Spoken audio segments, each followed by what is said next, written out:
नमस्कार. श्री स्वामी समर्थ. नवदुर्गेची 9 रूप. एका स्त्रीचे संपूर्ण जीवनचक्र आणि नवदुर्गेचे 9 रूप हे सारखेच आहे. एक, जन्मग्रहण करणारी कन्या शैलपुत्री स्वरूप आहे.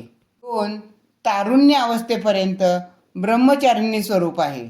तिसरी, विवाहपूर्व चंद्रमाच्या समान निर्मळ असेपर्यंत चंद्रघटा स्वरूप आहे. 4, नवीन जीवात्म्याला जन्म देण्यासाठी गर्भधारणा केला असता ती कुष्मांडा स्वरूप आहे. अपत्यास जन्म दिल्यावर ती स्त्री स्कंदमाता स्वरूप आहे. 6, संयम आणि साधना यांचा संगम असणारी स्त्री कात्यायनी स्वरूप आहे. आपल्या संकल्पाने पतीच्या अकाल मृत्यूलाही जिंकणारी ती कालरात्रीसारखी आहे.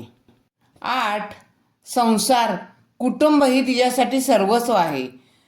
संसाराच्या उपकाराकरिता ती महागौरी होऊन जाते.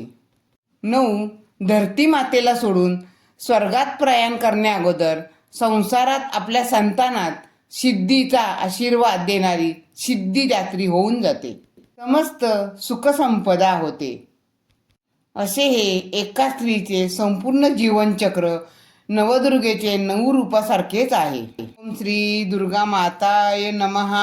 श्री स्वामी समर्थ. धन्यवाद.